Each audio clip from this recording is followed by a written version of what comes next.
बालेश्वर वर्धनपुर मणि नागेश्वर मंदिर निकट में बिजु जनता दलर सचेतनता महासमावेश युवनेता चंदन मल्लिक नेतृत्व में सचेतनता महासमावेश अनुष्ठित हो जाइए। कार्यक्रम प्रारंभ में प्रदीप प्रज्वलन पर अतिथि को पुष्पगुच्छ उत्तरीय दे स्वागत कर वरिष्ठ नेता रवींद्र कुमार साहू सभापतित्व करथिबा बेले मुख्यमंत्री विभिन्न योजना संपर्क में लोकों को अवगत करा बिजु स्वास्थ्य कल्याण योजना रे गरीब परिवार उपकृत होउतबा बेले जेउमानक पाखरे एही कार्ड नाही तुरंत ऑनलाइन जोगे आवेदन करने को श्री मल्लिक परामर्श देथिले।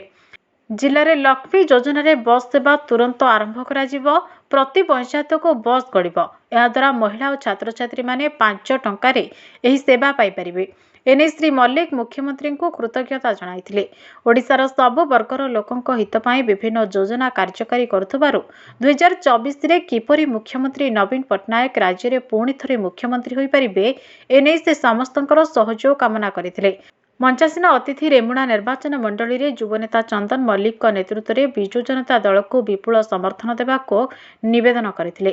समावेश में वरिष्ठ नेता हलधर सेठी, प्रशांत दास, रवींद्र मल्लिक, रतिकांत महांती, जीवन महापात्र, दीपंकर दास प्रमुख उपस्थित रहिथिले।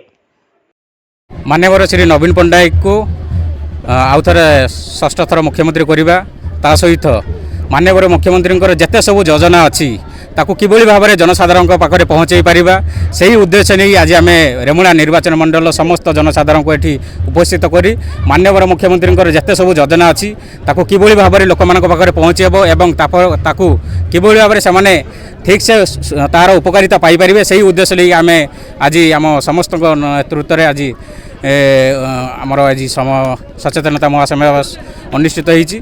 तो से आज जो भाव में मान्यवर मुख्यमंत्री आ गए आप जानी गला 6 तारिख पाखु आरंभ कर मान्यवर मुख्यमंत्री बीएसके नवीन कार्ड सेटा को किभली भाव में अधिक मात्रा प्रचार करहब से माध्यम उद्देश्य नहीं आम कार्यक्रम आरंभ मान्यवर मुख्यमंत्री से भरोसा अच्छी से निश्चित भाव में जे दल को संगठित करुव नेतृत्व मंडली मान संगठित कर रखुव से भाया प्रार्थी को निश्चित भाव में से चयन करेंगे एथिरे कौन सन्देह ना मान्यवर मुख्यमंत्री जहाँ दायित्व रही आम कार्यकारी करूँ निश्चित आम बहु संख्यार जितबू।